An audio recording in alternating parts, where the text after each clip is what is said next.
Sejam muito bem-vindos a mais um CharaCast, onde moleques com menos de 2 anos de estudo falam sobre qualquer coisa. E hoje, estou aqui, meu nome é Al, e estou com o meu querido amigo Stecantes. Opa, bom dia, boa tarde, boa noite, não sei que horas você está ouvindo isso. Então, vai ser só nós dois hoje, porque o resto do pessoal teve que cuidar de algumas outras coisas. Mas só nós dois aqui a gente já consegue dar a bola pra frente. Bem humilde, né? A gente dá conta só nós dois. Mas só nós dois já é suficiente. Sim. É independência.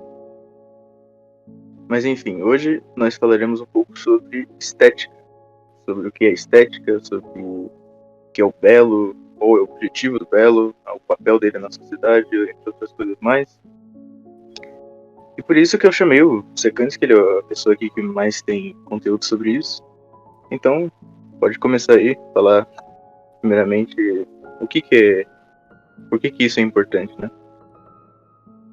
Bom, vamos começar do começo, né? Primeiro eu vou dar uma introdução para vocês, primeiramente definir, né, o que é estética, porque é uma coisa que é complicada a gente tratar, porque durante a história a palavra ela foi, dentro da filosofia, ela foi mudando muitas vezes o significado. Se você pegar a definição do grego do que é estética, vem do grego aesthesis, que significa percepção, sensação, sensibilidade, alguma coisa assim. E dentro da filosofia, conforme o termo foi evoluindo, né, das várias fases da filosofia antiga, da filosofia medieval, moderna, pós-moderna, o significado disso foi meio que reinterpretado de muitas maneiras diferentes.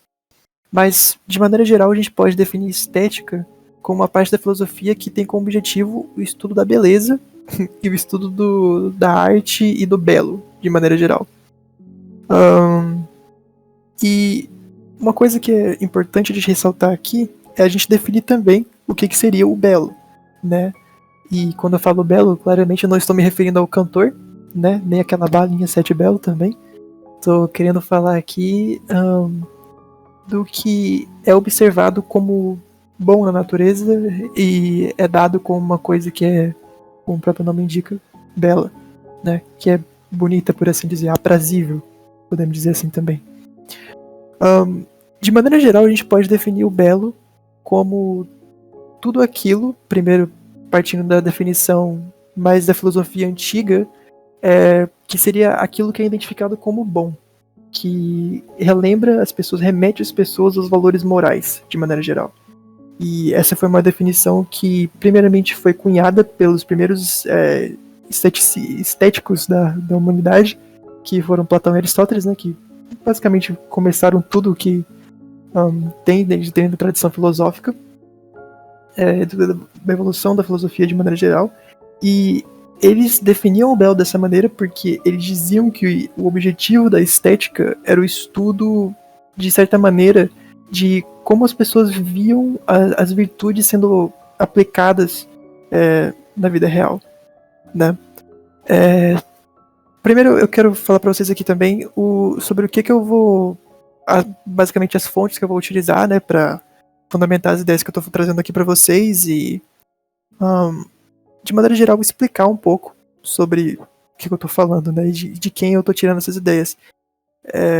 Eu vou trazer hoje para vocês, então, aqui, agora que a gente definiu o que é estética e o que é o belo, um pouco mais tarde eu vou falar um pouco sobre o que é estética objetiva e estética subjetiva, e eu vou trazer para vocês também as definições básicas aqui do que seria a filosofia estética dos principais as principais pessoas que contribuíram para esse pensamento conforme a história foi passando, que são Platão, Aristóteles, Plotino, Kant e Hegel. De maneira geral, foram esses os maiores estudantes de estética filosófica no decorrer da história, né? Então, primeiro vamos começar pelo começo aqui, pelo cara que começou tudo, né?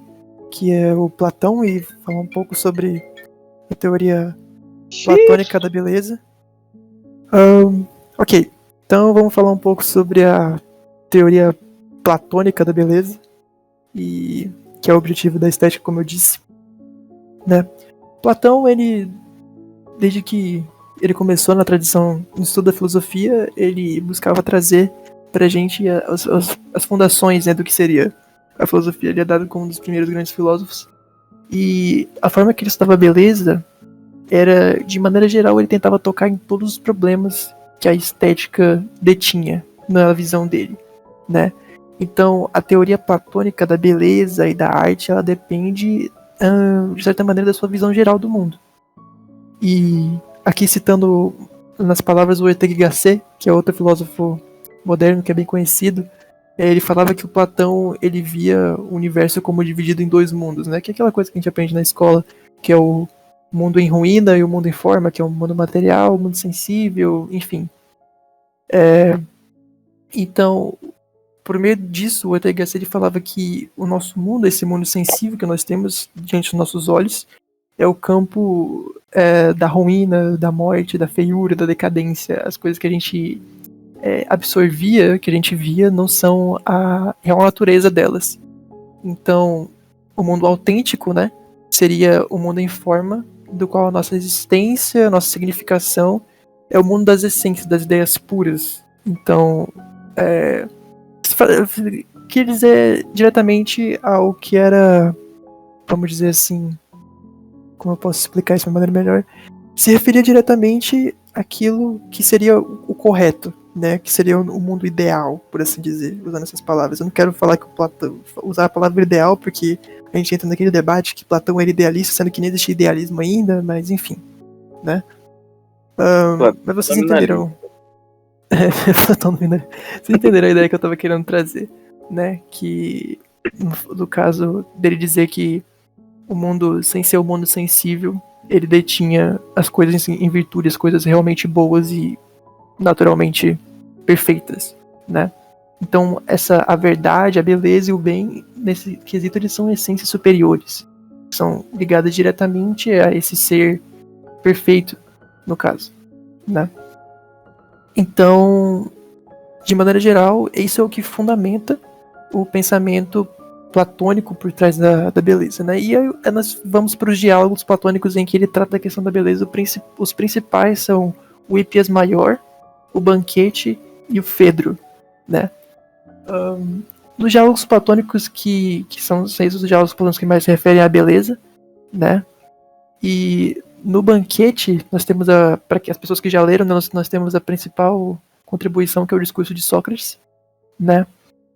Que ele fala que ele aconselha os seus discípulos, pessoas que estão ouvindo algum caminho místico, né, como o único apto para elevar os homens das condições sensíveis, que ele usa a palavra sensível como uma palavra pejorativa, vejam bem, umas coisas grosseiras, e voltar-se para o mundo das ideias, que é o mundo perfeito, né.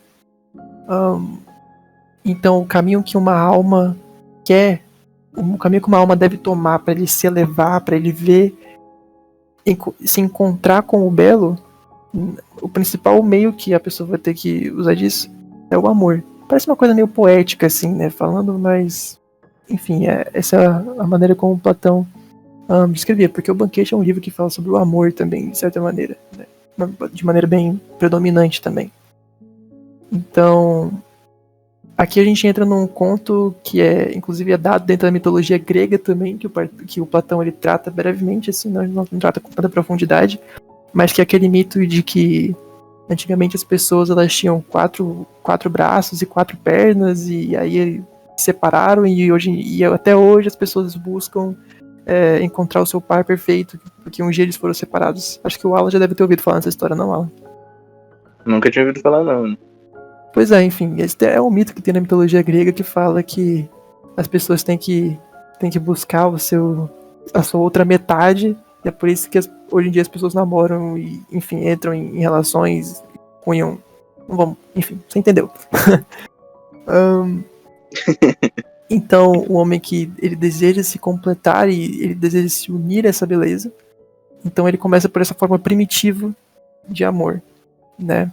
Porque, assim, o Platão ele idealizava muito a questão do corpo humano também, e falava sobre o corpo belo, de certa maneira, e quem vai tratar disso mais especificamente depois vai ser Aristóteles, que daqui a pouco eu vou falar sobre ele também, a concepção estética dele.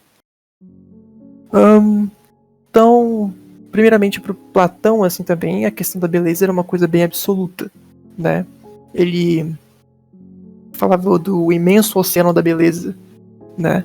Que sempre no sentido mais alto, no sentido mais divino, as pessoas buscavam a relação da beleza com aquilo que é transcendente, no caso, né? Que está no plano ideal, como eu disse. É um argumento meio imanentista, né? Mas, enfim, era a concepção platônica na época. Então, o Platão, né, no Banquete, ele fala que ele define finalmente a beleza como o brilho ou o esplendor da verdade, que é as palavras que ele utiliza. Enfim, sobre Platão, basicamente, isso é o que funda os argumentos filosóficos dele por trás da beleza, né? Que é uma estética bem objetiva, né? Que tem um ideal natural e, enfim, é absoluta, de certa maneira, né? Tem alguma pergunta para fazer, Alan? Sobre essa questão não, né? Só mais um panorama histórico mesmo, de como o termo, como a estética foi tratada, né, em diferentes autores.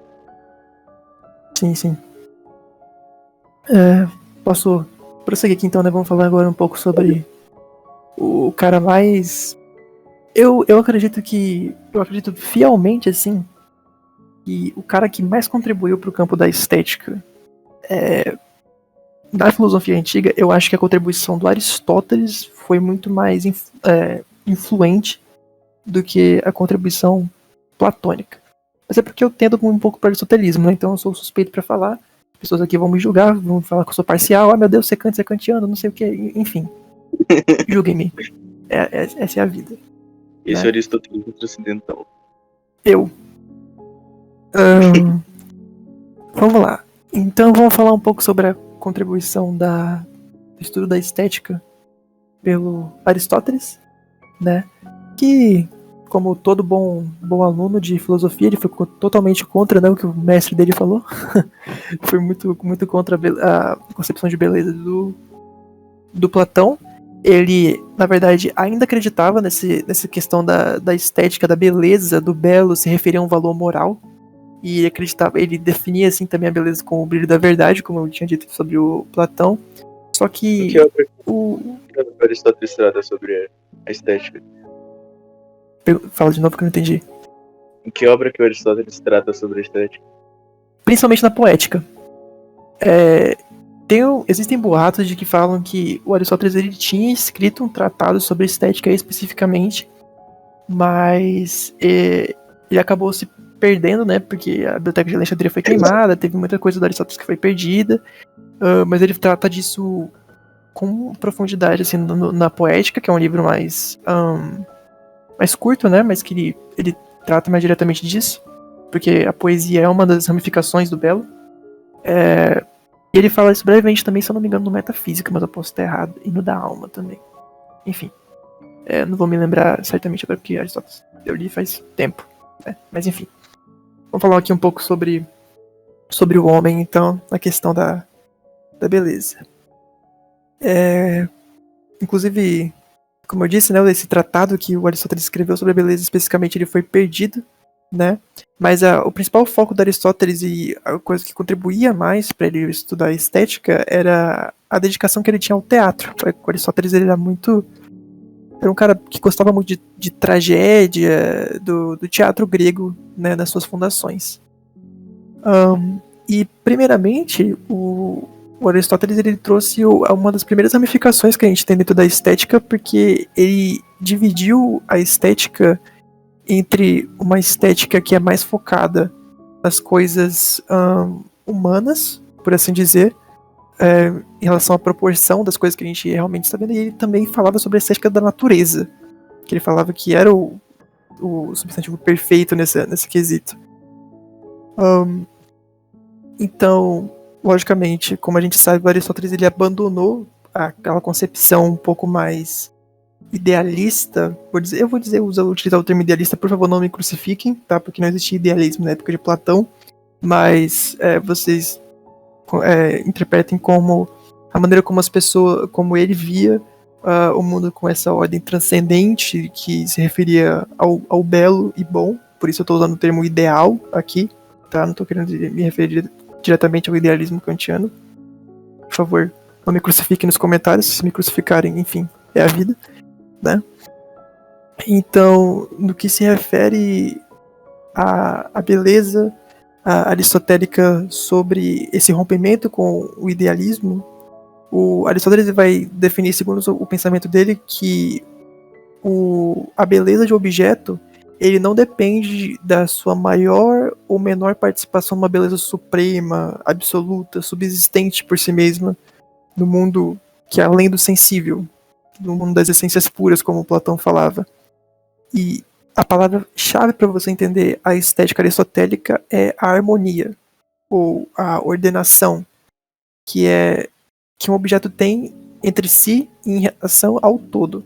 Então a palavra principal que a gente vai ter que utilizar para entender e compreender o argumento estético de Aristóteles é harmonia, porque ele era muito próximo dessa palavra no quesito de que ele usava ela muito para definir belo, de maneira geral, a proporção, a consonância, por assim dizer, né? Então o Aristóteles ele vai falar que o belo ele é formado por 3 coisas, 4 se você quiser fazer uma divisão um pouco mais específica, que é primeiro a integridade, a segunda é a harmonia, a terceira é a consonância no caso a proporção, e a quarta é a claridade, ok? Claridade no sentido de você ver uma coisa como claramente bela. Seria seria um sinônimo de inteligibilidade. Isso, pode-se dizer assim, com certeza. As palavras de Aristóteles, o belo ele consiste na grandeza Claridade, e na ordem. só o que é branco é bonito. Aristóteles fascista. Aí vocês crucificam o Alan agora, tá? Não tenho nada a ver com isso. Ele que disse. Não, foi Vou tocar o barco pra frente aqui. Aristóteles que disse. Claro, só aquilo que claro é bonito. Ok.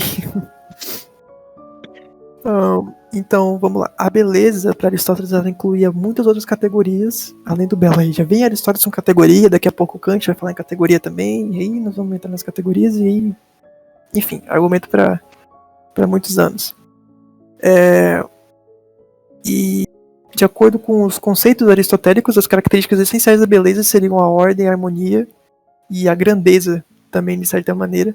Porque, para ele, o belo ele consiste na grandeza e na ordem. E vamos citar um exemplo aqui, um organismo vivo que era pequeno, não sei porquê, na concepção dele não poderia ser belo, pois a visão dele é confusa quando se olha por tempo que você não percebe. A partir do momento que você fica olhando para uma coisa muito pequena durante muito tempo, você assim, deixa de lado. Então no argumento dele, uma coisa que era minúscula não poderia ser bela, ele tinha um certo grau de grandeza, que inclusive mais tarde é o que o eu também já ouvi falar que Aristóteles dizia que uma mulher pequena não podia ser bela, cara. Na verdade, sim. Cara, eu já ouvi falar nisso também. Máximo charmosa, mas bela não pode. Entendi. Eu já ouvi falar nessa história também, mas acho que o pessoal fala isso muito mais como brincadeira, na real, né? Porque chega a ser engraçado. Imagina, chega um anão perto do Aristóteles e fala assim, isso aqui é feio, deixa quieto. Tá ligado? Aristóteles não gostava de anão. Aí é problema dele, né? O Aristóteles não gostava de anão, ele era escravocrata também, né? Se o Aristóteles existisse hoje, ele seria cancelado com certeza. Misógino também. Misógino também. Não. Vamos lá. Então, tem uma frase, inclusive na Poética, que o Aristóteles fala.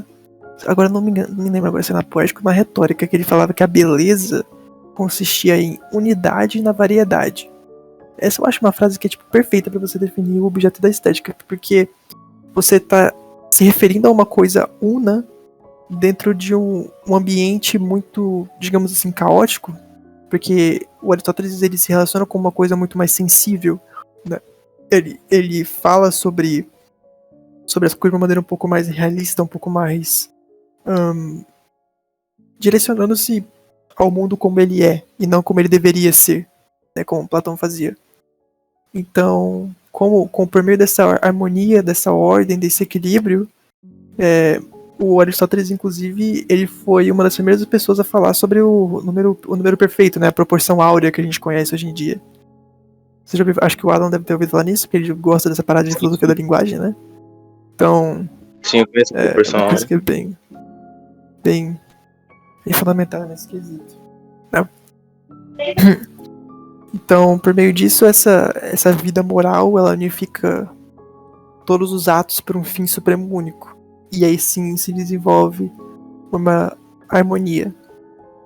E essa multiplicidade de coisas que você analisa, quando você se dirige para uma vida moral, elas se unificam, né? Elas entram em essa multiplicidade, ela converge para uma unidade.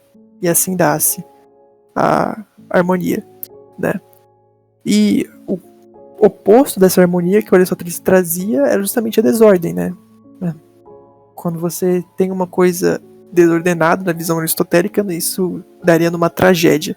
Inclusive, muitas pessoas que gostam do Aristóteles vão ficar bravos comigo agora, mas o Aristóteles não era muito fã de comédia. Por exemplo, o Aristóteles chamava a comédia da arte do feio. Então, ele era um cara bem edgy.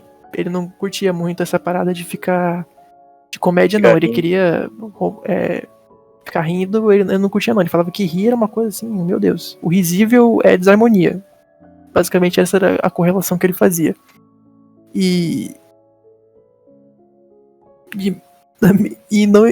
Ironicamente, na verdade, acabou com Aristóteles, inclusive, ele definiu o feio com F maiúsculo, colocando ele em contraponto com o belo dentro do estudo da estética. Ele foi uma das primeiras pessoas a utilizar dessa maneira.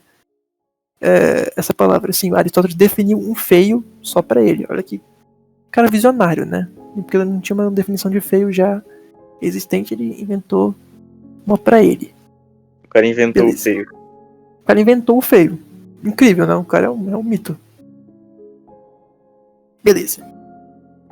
E Aristóteles, então, ele trata a beleza como o bem que é aprazível somente porque ele é bom. E isso basta para que isso seja belo.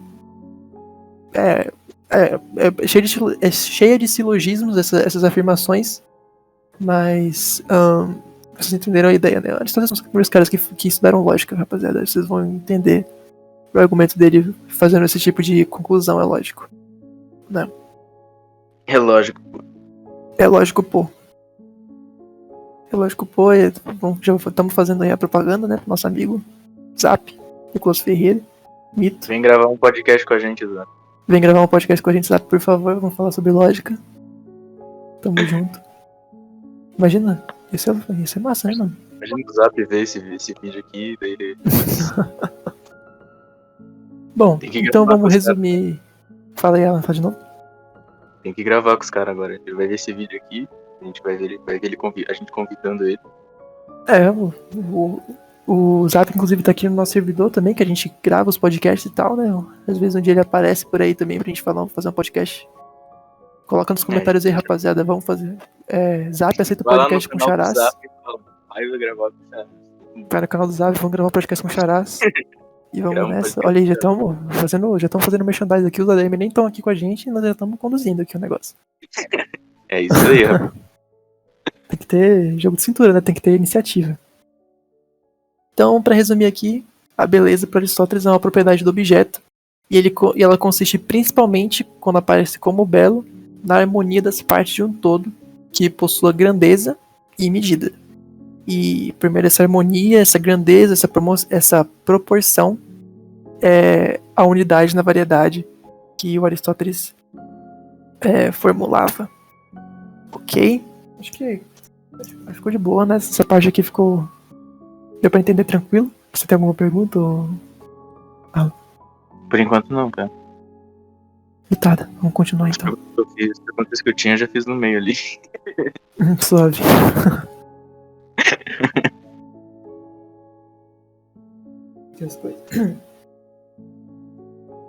Bom, seguindo pro nosso próximo filósofo aí desse panteão de estudantes da estética durante a história. Agora a gente vai falar um pouco sobre o neoplatônico, né? E o neoplatonismo, que é uma parte da filosofia que muitas vezes é colocada de lado, né? O pessoal pula muito de Aristóteles direto já para filosofia medieval, né? Para Santo Agostinho, São Tomás de Aquino. Mas nós temos uns no meio aí também, né? Tipo Averroes. E o cara que a gente vai falar aqui agora, que é o Plotino, né?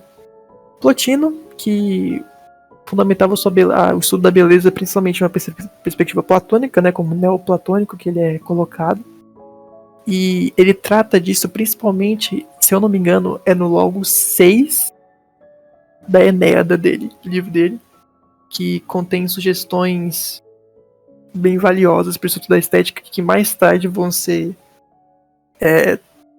trazidas de volta pelo Kant e pelo Jacques Maritain, se eu não me engano, também no tratado de estética dele, que, enfim, ressuscita essas concepções plotínicas para o campo da estética, né? Plotino, como todo neoplatônico que passou portanto por Platão, por Aristóteles, ele era um crítico, como neoplatônico, ele era crítico da concepção estética aristotélica. E como Aristóteles ele delimitou a beleza como objetivamente e realisticamente como resultado da harmonia de um todo, o Plotino ele faz um pensamento um pouco contrário e ele passa a ser um crítico dessa concepção.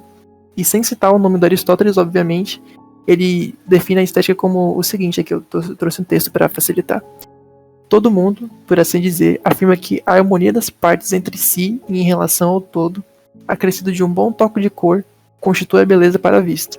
E para os objetos da vista, assim como para todos os demais objetos, a beleza consiste em que sejam harmoniosos e proporcionados. De acordo com isso, só o composto, e não o simples, é que seria necessariamente belo.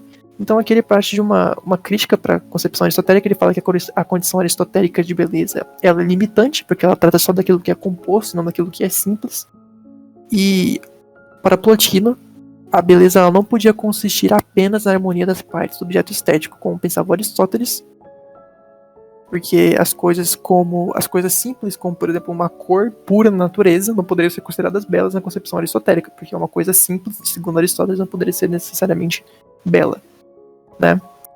E então, vamos lá, como que o Plotino ele traz de volta isso? Então, para ele resolver esse impasse entre a concepção aristotélica e a concepção platônica da qual ele defendia, ele sai por um caminho já numa síntese dos dois, por assim dizer, e ele liga a beleza das coisas terrestres à participação de uma beleza absoluta, como fazia o Platão. Então, uma coisa material, uma coisa bela material, surge por participação numa ideia saída do divino, né? Então, o corpo belo, ele surge pela comunicação como logos vindo dos deuses, né? Logos sendo na questão do conhecimento, né? Esse logos que vem dos deuses. Para quem não sabia, o Plotino ele era pagão, né, de certa maneira. Ele acreditava em várias entidades, e apenas uma também, né? É o deus Uno do Platão, que ele falava. Então a influência do Platão ela é evidente a cada passo do que o Plotino falava, né? E aí o Plotino ele usa um vocabulário um pouco mais rebuscado, né? Ele fala sobre imagens eidéticas, fala sobre matéria, caráter de êxtase, que não são coisas que a gente precisa tratar nesse podcast agora, porque é uma coisa mais introdutória, e eu não quero que vocês deixem estudar estética por essas palavras difíceis, por assim dizer, tá? Então, eu vou dar uma esquipada na... Você sabe como é que é neoplatonista, né? Os caras parecem cara, neoplatônico gosta do esquema idético, sombra, deuses, essas coisas assim, então vamos deixar pra não confundir a galera. Isso aí, fica no Aristóteles, rapaziada. Muito bem. Ouçam o Alan. Não lê Kant também, não? Calma aí que eu vou chegar nele ainda. Relaxou. Tá? Mas a gente vai falar dos autores aí bem melhores do que o livro desses caras aí. A gente vai chegar lá no esse. Mas uma coisa, Alan, que agora você vai ficar um pouco bravo comigo, é porque o Kant... ele parece que foi antecipado por um pensamento do Plotino, no caso, porque o Kant traz muitas coisas do Plotino à tona de volta no tratado de estética dele. Eu já vou fazer esse gancho agora, porque o Plotino... Não, com certeza. Kant era um neoplatonista. Meu Deus do céu, eu preferia ouvir isso do que ser surdo.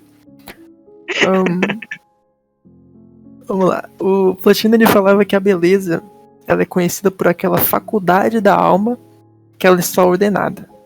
Que ela não tem nenhum rival no que se refere à beleza. Então, novamente, ele vai contra a concepção estética do Aristóteles, que falava que o contrário do belo seria o feio, né, com F maiúsculo, como eu disse. E para ele, a beleza não pode reconhecer um rival, a beleza é perfeita, né, de certa maneira. E outra faculdade da alma essa outra faculdade da alma contribui com o juízo complementar, né? Aí, olha a palavra que ele usou aqui: faculdade da alma, juízo complementar. Faculdade e juízo, já sabe pra onde a gente vai, né? Kant, depois ele vai falar sobre isso. Então, o campo estético, ele não poderia se esgotar somente com o belo clássico, no caso, né? Que é esse belo simples, esse belo composto, esse belo também junto com o belo composto, né? Seria uma síntese entre os dois. Ok, então essa é a concepção plotínica aí da beleza, que ele falava então sobre... É um argumento muito mais de crítica ao Aristóteles de maneira geral. E ele é um filósofo um pouco mais complicado de entender do ponto de vista estético, porque, enfim, ele escreve como neoplatonista, né? Então dá uma complicada. Para finalizar, a beleza é os seres no máximo do seu ser, por assim dizer. E essa é a definição platínica da beleza. Perguntas? Sem perguntas. Pergunte. Não tenho perguntas, amigo. Eu ouvi tu falando sim, perguntas. Eu falei, tá bom, pergunta. Eu falei sem perguntas. Beleza. Dessa forma, então, vamos continuar aqui agora. E nós vamos agora pro filósofo mais polêmico, odiado por muitos, adorado por outros. Deleuze. Não, é odiado por muitos e detestado por outros.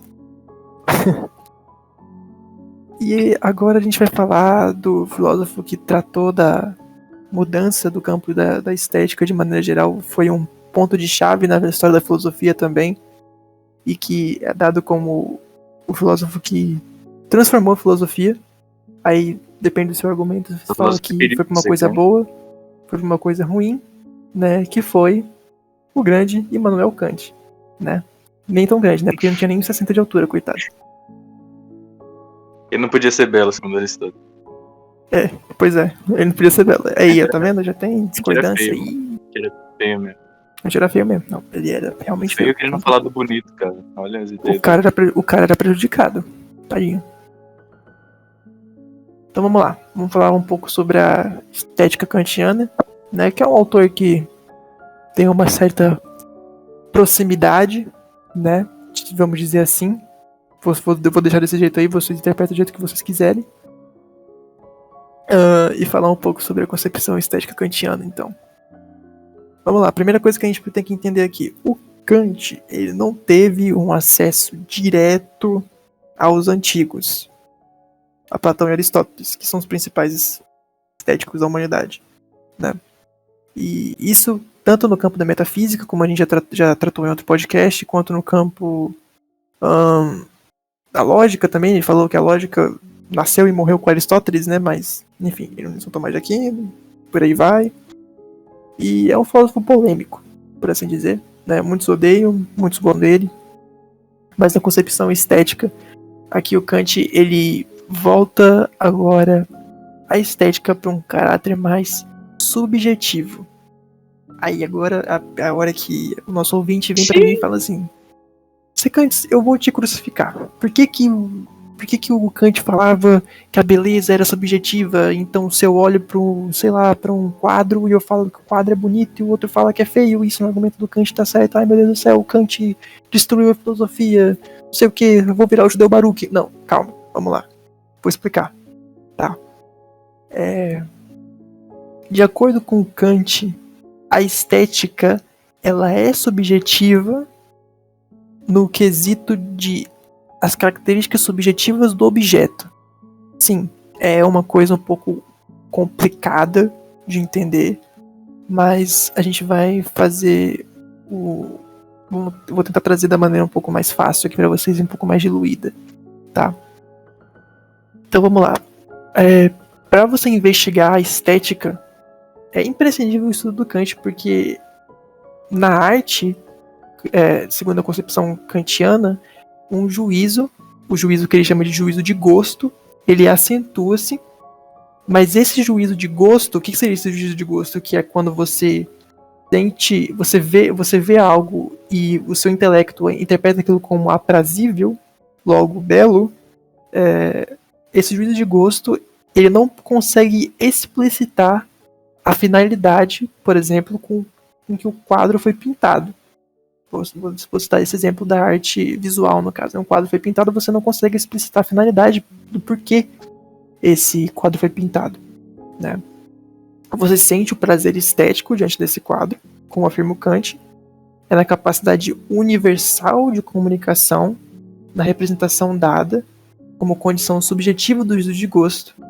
Esse juízo deve estar fundamentado e ter como consequência o prazer enquanto você está vendo o objeto. Então tem que ser aprazível para ser considerado belo.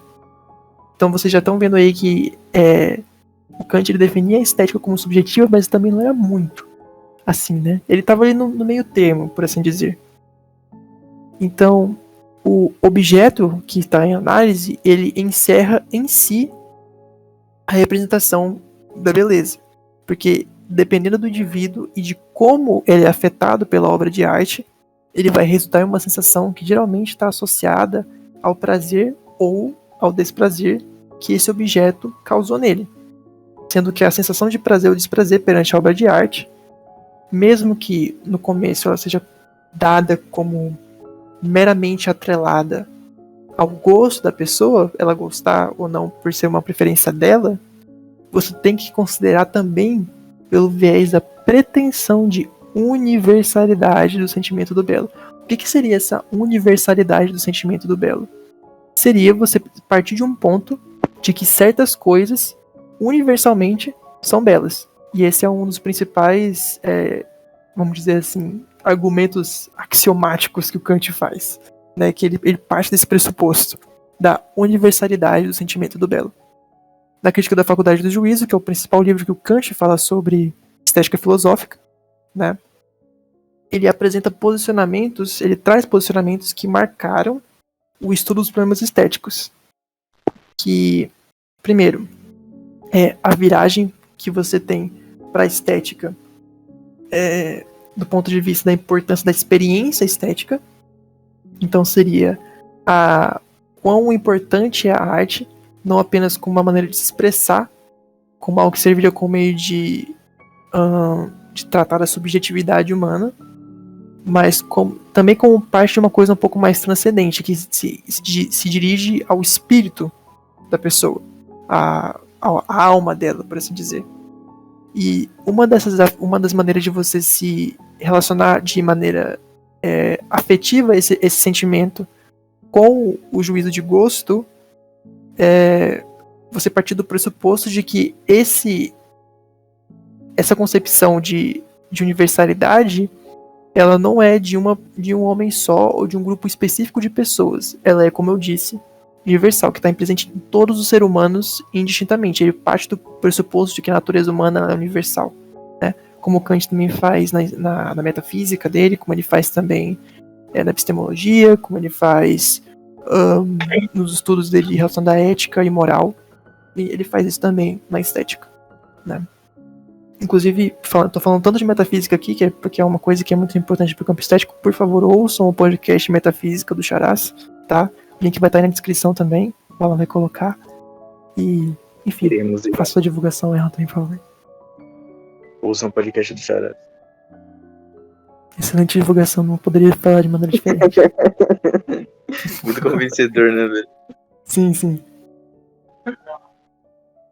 Então, você considerando o caráter do gosto que as pessoas têm como um sentimento do belo, por exemplo, você está olhando uma escultura e você é, entre aspas, afetado esteticamente, no sentido de você ver aquilo como bonito ou como feio, né?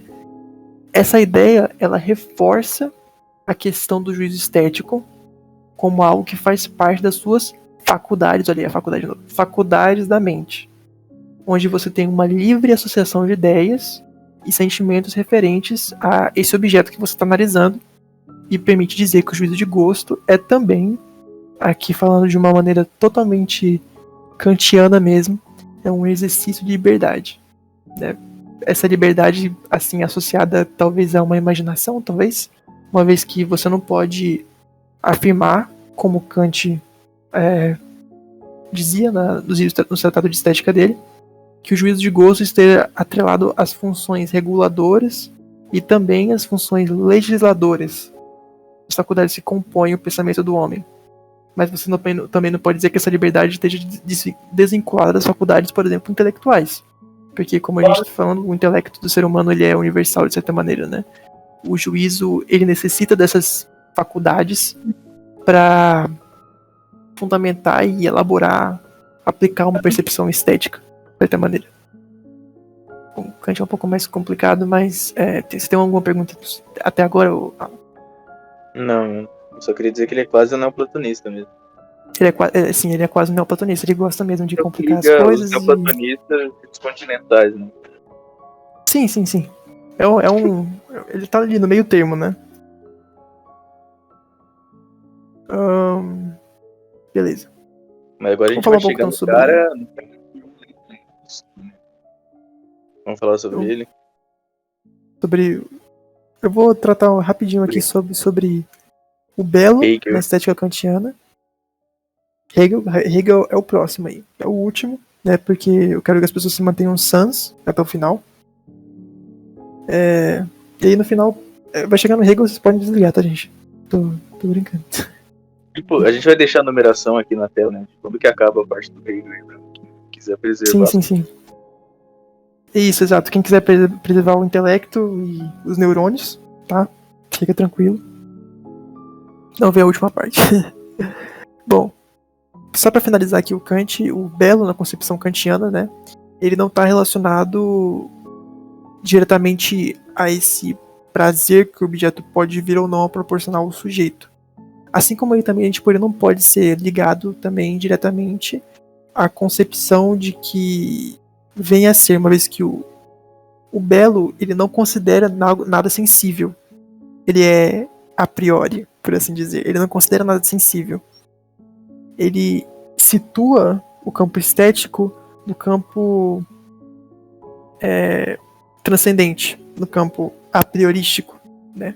Que é puramente subjetivo na representação de objeto e constitui a sua relação do sujeito e não ao objeto a qualidade estética, necessariamente. Então, o juízo de gosto que a gente estava falando, ele é belo porque ele exprime no espectador um acordo, uma harmonia de duas faculdades que o Kant trata, que são a imaginação e o entendimento. Com efeito, se o juízo de gosto, né, ele se distingue do juízo de preferência, é porque ele pretende uma certa necessidade, que é o que o Kant vai chamar de universalidade a priori. Eu acho que, inclusive, isso é bem prolixo da parte dele, né? Como muitas coisas que o Kant fala, que é uma universalidade a priori. Mas, enfim, né? Quem sou eu? Onde se encontra a universalidade a posteriori, cara. Cara, como que existe uma universalidade a posteriori também? Foge da minha concepção. Mas, enfim. Né? Então, essa universalidade nos usos de gosto... Fala de novo aí. Em Kripke tem universalidade posterior. Sério? Como que é a universalidade posterior no Kripke que eu não tô lembrando? Não, tá falando que ele fala que só pode ter juízos a posteriori que são necessários também, né? É um pouco complicado essa afirmação dele aí, né? Totalmente empirista. Beleza. E, enfim, essa é a concepção kantiana de estética. Espero que tenha sido minimamente compreensível tratar disso. Falar de Kant, só de estética kantiana, eu poderia ficar aqui durante 2 horas falando para explicar os conceitos dele base. Mas eu trouxe aqui uma coisa mais introdutória mesmo, para que vocês não fiquem loucos, exato. Pois Você é, vai matar o telespectador. eu não vou matar os telespectadores, exatamente, não vou falar não. Mas enfim, só pra ser uma coisa mais introdutória mesmo. E agora, né, é a parte que a gente surta, que a gente entra em crise de identidade, não? Que é a concepção hegeliana de estética. Bom, preparem os cintos aí, porque Hegel, ele era um tanto quanto mais complicado do que o Kant falando sobre beleza. E, bom, vamos falar um pouco então agora sobre a teoria hegeliana da beleza. E um conceito que é muito importante para a gente entender a filosofia do Hegel de maneira geral, mas também, logicamente, no campo estético, porque ele foi um estudioso de estética bem sério nos cursos de estética dele. Se não me engano, são 2 ou 3 livros. Não cheguei a ler todos, eu li o primeiro e o segundo. Não tô lembrado agora. Eu acho que eu li até metade do segundo, inclusive, não tô me lembrando se tem um terceiro, mas enfim. O Hegel defendia a beleza como a manifestação sensível da ideia. Então seria a manifestação do belo, ideal, no mundo sensível. Eu também não entendo muito bem, de certa maneira, como que ele queria fazer essa concepção, mas ele explicava fazendo uma síntese entre o Platão e o Schelling, que é outro filósofo pós-kantiano, mas que foi pré-hegeliano, no caso. Então, o Hegel falava que a beleza é, de certo modo, a representação da verdade. Porque, utilizando as palavras de Platão, você deve considerar não objetos particulares qualificados como belos, mas sim a beleza em si. Então a beleza, ela vem antes da concepção estética do objeto, né? Ela está no campo ideal, como eu disse. Seria como se fosse um infinito representado através do finito, utilizando as palavras do Hegel, né? Que é um cara que gosta muito de ser compreendido, como a gente pode ver, né? O Hegel, ele falava que existia uma diferença, na verdade, entre a verdade e a beleza, né, que é uma concepção mais platônica de unir os dois, a verdade e a beleza, para o Hegel. A verdade ele definia como a ideia enquanto considerada em si mesma e no seu princípio geral e pensada como tal, porque ela não depende da sua forma exterior e sensível para a razão, mas de seu caráter de ideia universal, né? A verdade seria uma ideia universal, então, na concepção hegeliana. Então, quando a verdade ela aparece imediatamente à consciência na realidade exterior, a ideia ela permanece identificada e unida com sua aparência exterior. Então, a ideia ela não é somente verdadeira, mas ela também pode ser bela. Então, a ideia ela unifica a verdade e a beleza, segundo a concepção hegeliana. E a beleza ela vai se definir, portanto, como a manifestação sensível da ideia. Né? Então, é necessário o estudo da verdade para você entender o que é a beleza, mas apesar do Hegel, ele ramificar os dois. Vocês estão vendo que é uma coisa um pouco mais complicada. Mas, enfim. Tá aí a explicação para vocês do que seria. Então, você vai distinguir a ideia, que considera enquanto em si mesma, e a verdade, que é o ideal do que é a beleza, e a verdade exteriorizada no sensível e no concreto, né? A gente vai utilizando as palavras do Hegel aqui como, por exemplo, o espírito absoluto, né? A beleza está muito ligada à concepção de natureza que a gente tem, porque ela traz muito a concepção da natureza e o ideal de que a natureza simboliza essa beleza, porque ela é muito relacionada com o conceito de perfeição, né? Como eu tô falando, o Hegel ele traz um pouco da tradição do Schelling. O Schelling falava sobre muito isso na filosofia da natureza, mas não é um filósofo que eu quis trazer para cá porque ele é um pouco mais, acho que tanto quanto complexo quanto o Hegel de entender nesse quesito. Mas o Hegel ele passava de 3 etapas para chegar num ordenamento de beleza, num ordenamento estético, né? E na verdade na busca da estética, o Hegel também ele utilizava um conceito que ele trata também nos outros livros dele, que é o absoluto. Então, por meio da arte, da religião e da filosofia, o Hegel ele chegava nesse absoluto. A arte ela fazia com que as pessoas espiritualizassem o sensível. A religião é a captação interior daquilo que a arte faz como objeto exterior, né? E a filosofia seria, na verdade, uma união desses dois quesitos para gerar o belo de maneira geral no final, né? É a escalação inicial por trás da ideia no sensível seria na concepção hegeliana aquilo que definiria o belo mais tarde. Ok? Então, é isso basicamente da filosofia hegeliana. Quanto ao estético, poderia ficar falando mais sobre também, mas eu acho sinceramente que se fosse no futuro para falar aprofundadamente do Kant e do Hegel, seria um podcast de 2-3 horas, que, enfim, é uma coisa que é meio complicada, né? Bom, vamos falar um pouco sobre a concepção da arte agora e como a arte ela se relaciona com o estudo da estética, né? Que tá literalmente ligado, né? É o principal objeto de estudo, junto com o belo, é a estética, embolei, calma aí. O principal objeto de estudo da estética é justamente o belo e a arte de maneira geral, né? Dentro da concepção da tradição filosófica.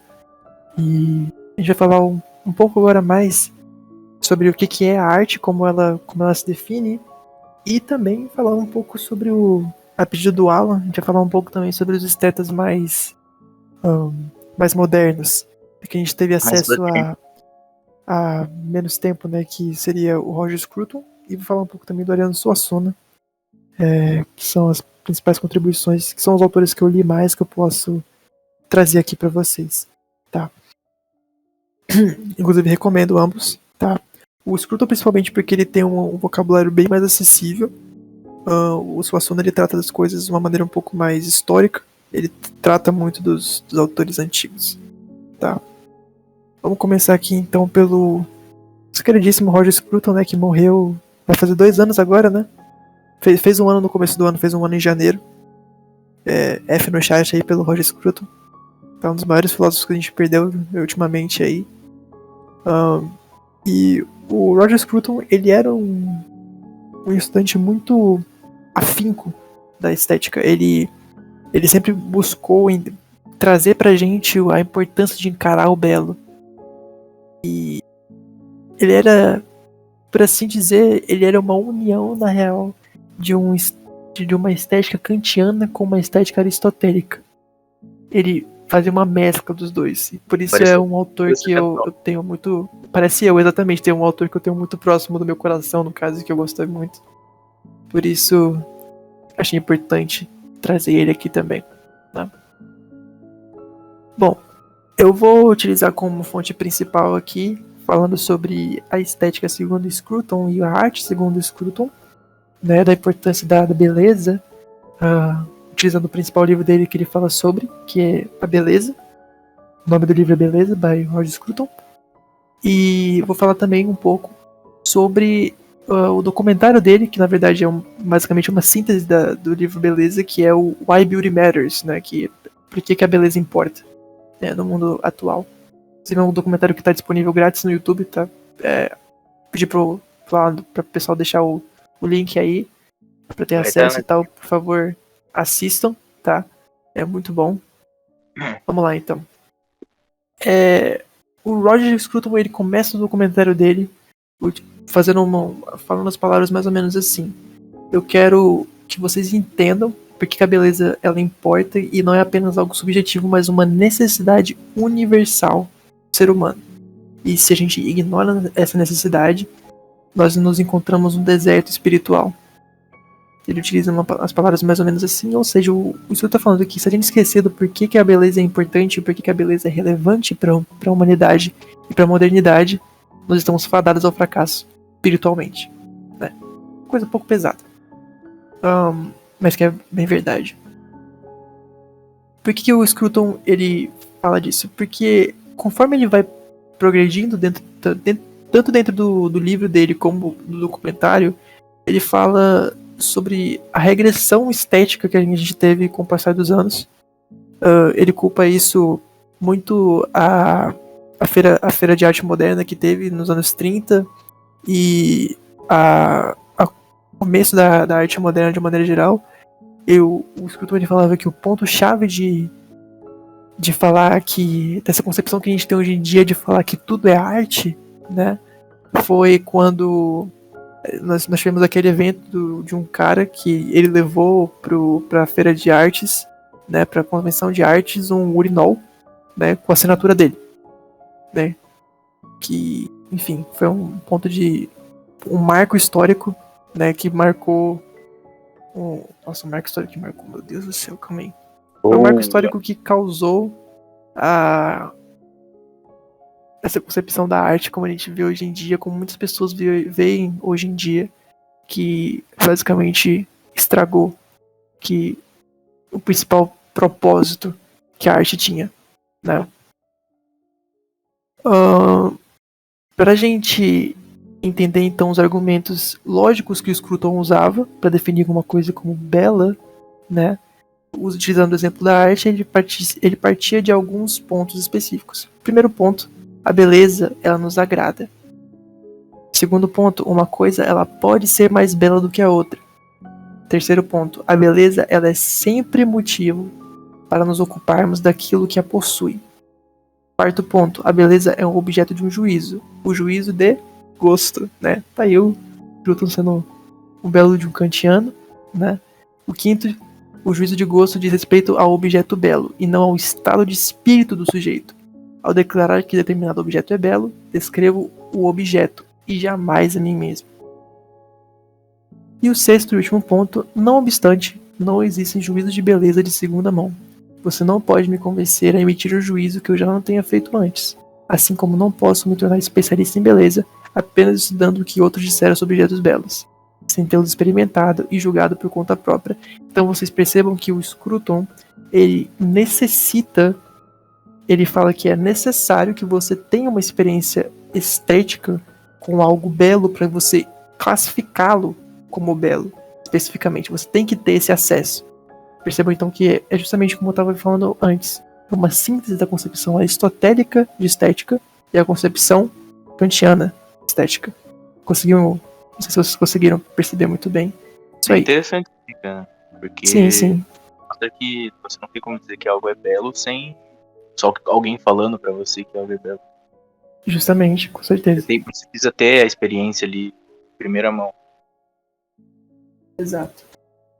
E uma das coisas que o Scruton ele trata também de maneira a fundamentar o argumento dele, ele parte de um paradoxo, que é um paradoxo também que é tratado nos livros do Kant, que ele fala o seguinte: se algo para mim é aprazível, se me causa prazer, isso diz respeito mais sobre os meus desejos, aspirações pessoais e sentimentos do que sobre o objeto em si.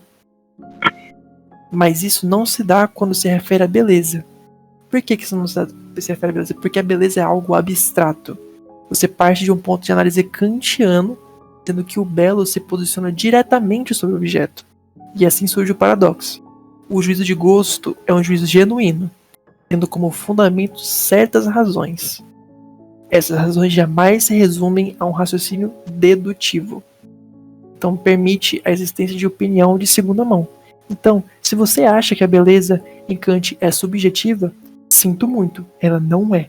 Tá? O Scruton ele explica isso de uma maneira muito mais palatável para a gente entender. Né? O juízo da beleza declara algo sobre seu objeto e tal declaração tem motivos para existir. Né? No entanto, esses motivos eles não compelem o juízo. Eles não tratam diretamente do juízo, eles podem ser rejeitados sem contradição. Então, assim, paradoxalmente, eles vão ser motivos ou não. Se é um paradoxo, não tem uma resposta certa. Mas vocês entendem aqui que não existe isso de que a beleza é subjetiva em Kant ou a beleza é necessariamente objetiva em Aristóteles. É algo que se complementa, de certa maneira, com o juízo de gosto, que foi uma concepção que foi mais tarde trazida por Kant. Ok? Essa é uma das principais contribuições que o Scruton fez, porque ele finalmente acabou com esse debate de estética objetiva e estética subjetiva e conseguiu unificar os dois. eu termino essa parte do Scruton aqui falando uma frase dele que ele falava o seguinte: aqueles que estão sempre louvando e buscando a beleza causam constrangimento, a exemplo do que se dá com aqueles que estão a todo momento exibindo sua crença religiosa. De certa forma, a gente acredita que essas coisas devem ser reservadas para momentos elevados, e não manifestadas quando se está acompanhado ou durante o jantar. Então entendam, por favor, gente. Existe hora de você louvar o belo, de você dizer que o belo é importante, de dizer que o belo é relevante. Você não precisa ficar a todo momento gritando e dizendo que o belo é importante, que a modernidade vai ser corrompida porque as pessoas estão esquecendo do que é a beleza. Existem os momentos corretos para você lembrar as pessoas disso. Então você não precisa ser, às vezes, arrogante ou tentar ser soberbo a se referir a essa modernidade líquida, como dizia o Bauman, e falar que tudo está se corrompendo e que a humanidade está fadada ao fracasso. Essa é uma visão totalmente pessimista que não tem nenhum sentido você trazer dessa maneira, como diria o próprio Roger Scruton aqui, né? Ok, então acho que sobre o Scruton esse é o argumento principal aqui. De maneira geral era isso que eu queria trazer para vocês sobre o Scruton, especificamente sobre a concepção dele de arte, né? E vamos falar um pouquinho agora sobre o Suassuna. Então, você tem alguma pergunta sobre o Scruton, Alan? Não. Ficou bem claro já. Beleza. Bom, o Suassuna, para ser bem sincero com vocês, ele não tem uma teoria estética específica dele. Assim, uma fundação estética no pensamento dele. O Suassuna, ele era muito mais, como eu posso dizer assim, plotínico na concepção da beleza dele. Ele tratava a beleza da maneira como eu expliquei pra vocês que o Plotino tratava, que era esse quesito de ir contra esse ideal aristotélico, necessariamente dizendo, mas que também não ia totalmente contra, mas ele falava principalmente da beleza das coisas simples e de dizer que a arte era importante ser estudada do caráter simples, né? Para vocês entenderem um pouco mais sobre o pensamento do Suassuna e a maneira como ele explicava certos autores, eu recomendo muito para vocês um livro que, inclusive, é um livro que, se você quiser ler só esse livro para você entender o mínimo de estética do que eu tô falando aqui, é o Iniciação Estética do Ariano Suassuna, que, inclusive, é um livro do qual eu utilizei muitas das minhas falas durante esse podcast. Recomendo fortemente, ele tem disponível em PDF online. Qualquer coisa, se vocês precisarem do livro e não acharem, podem entrar comigo nas redes sociais, e no Twitter, no Instagram, enfim. E eu mando pra vocês, não tem problema. Tá, já tô fazendo divulgação no meu Twitter aí, tô pensando. Mas é isso. Você acha facinho aí ler livro, ler livro, é fácil de achar? É o quê? O livro do Suassuna. Você acha aí na Ler Livros, no G-Livre? Ler livro, no Z-Library, qualquer lugar você acha isso aí, mano. O livro é um livro bem acessível, de certa maneira, assim. Então, sobre o Suassuna não tem muito o que falar, na verdade. Ele falava da beleza num caráter mais plotínico, assim. E é isso, não tem uma coisa que a gente pode se aprofundar muito em quesito isso, porque só você voltar na parte do Plotino, que eu expliquei a teoria estética dele, e fica um pouco mais fácil de entender. Tem alguma pergunta? Seria isso, né? É isso, né?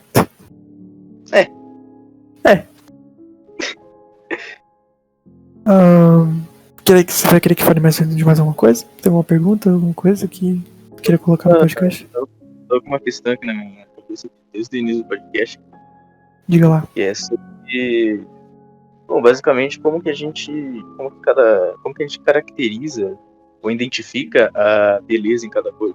Porque você vai ter distinções, né, na beleza humana, na beleza natural, na beleza... Tem vários tipos de beleza, né? Então eu queria saber como a gente caracteriza, como a gente identifica, né, essas coisas. Por exemplo, a beleza natural, como é que a gente faz? Bom, quanto à beleza natural, isso na verdade não teve um consenso entre os filósofos de maneira geral, mas de maneira abstrata, o jeito como eles tratavam a beleza natural era justamente a concepção um pouco mais idealista que eu disse no começo do podcast, que é a concepção platônica, plotínica, de certa forma kantiana também, de tratar a questão estética, a questão estética natural, no caso, a beleza natural, a uma questão a uma concepção transcendente, uma concepção imanentista, transcendental, no caso, de você ter uma ideia do que seria esse objeto que é naturalmente belo, e essa seria a forma que a beleza se manifestaria no campo transcendente, no campo suprassensível.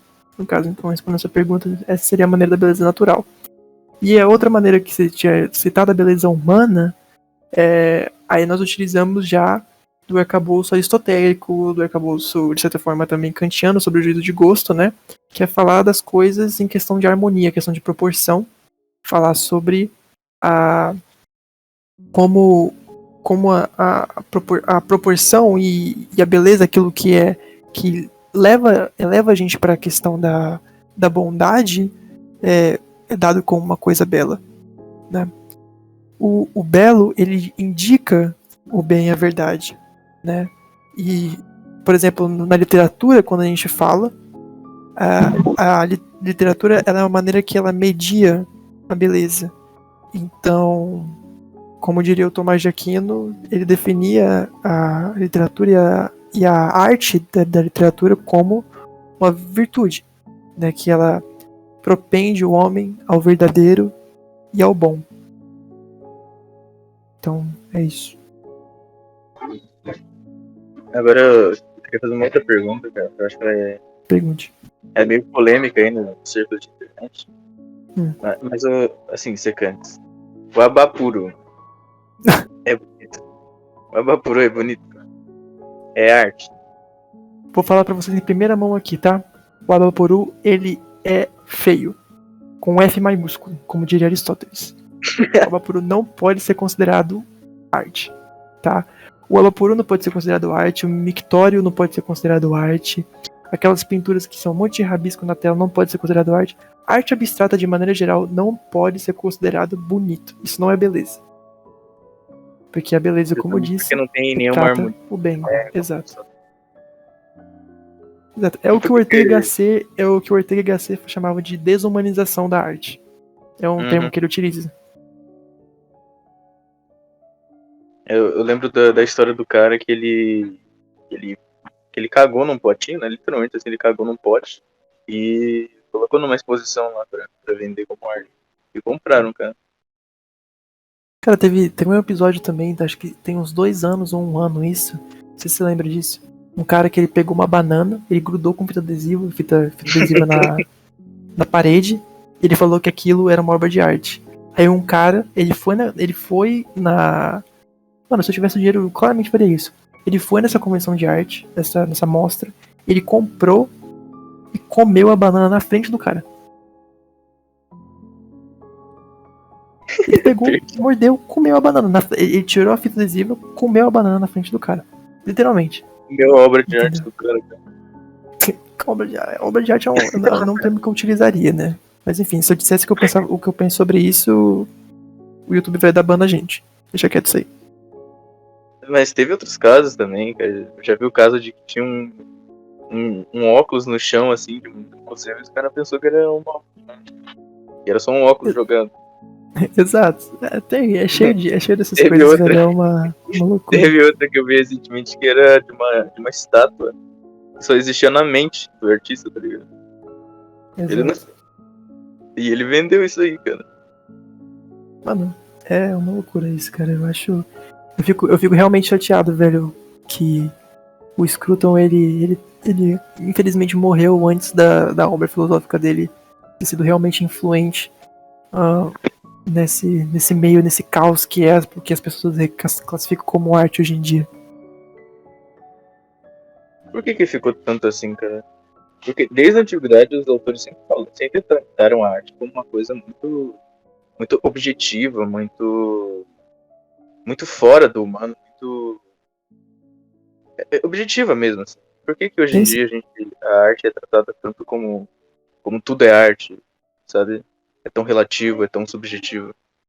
Cara, isso foi muito principalmente por um processo de educação errada, na verdade. Ou seja, muitas vezes as pessoas vêm pra mim e chegam na minha e me perguntam: você quer dizer, é verdade que o Kant falava que a arte é subjetiva, tudo é arte, não sei o quê? E como eu expliquei aqui durante o podcast, isso é uma coisa que é muito disseminada de maneira falsa, de maneira errada, né?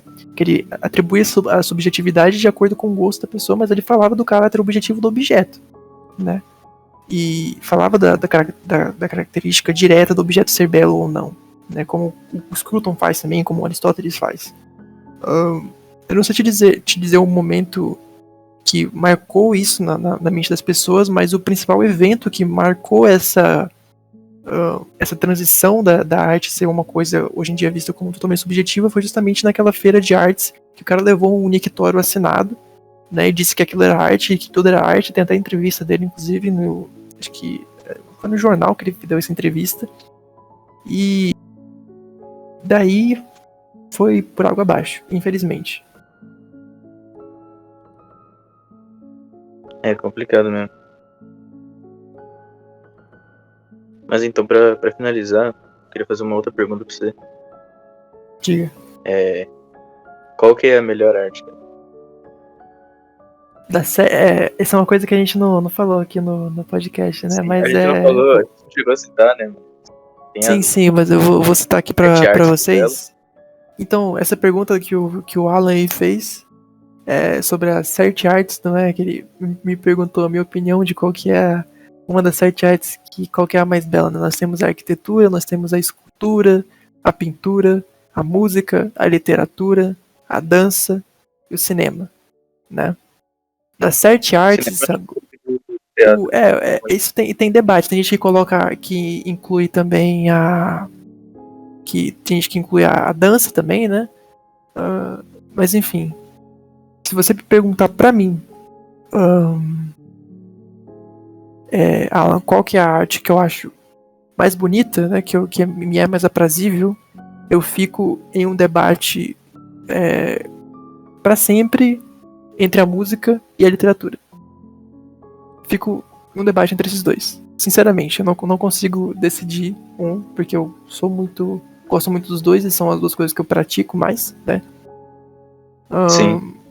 Mas, enfim, essa é a minha opinião nesse quesito, né? Mas todas são em sua individualidade e com as devidas proporções estéticas e com o devido estudo por trás belas, com B maiúsculo. Quando você canta ler ouvindo música, então, putz, cara, tem extra. Cara, eu faço tudo lendo música, ouvindo música. Eu tô fazendo podcast aqui ouvindo música, inclusive. Lendo música, ouvindo música, faço tudo ouvindo música. Tô até ouvindo música fazendo podcast. Muito bom, cara. Mas então é isso, pessoal. A gente agradece a todos vocês aí que ouviram até aqui. A gente espera que vocês tenham gostado aí. Infelizmente só teve nós dois aqui. Os outros não puderam participar, como a gente já tinha falado. Mas esperamos que vocês tenham gostado. Então, os avisinhos de sempre. Não deixem de deixar o seu like, se inscrever se você ainda não é inscrito. Compartilhar com as pessoas. Ouvir os outros podcasts que nós já lançamos. Ativar o sininho para receber as nossas notificações. E dar uma conferida na descrição, né? Que vai ficar o documentário, o livro que você citou durante o podcast. E é isso. Agradecemos a todos. Até mais.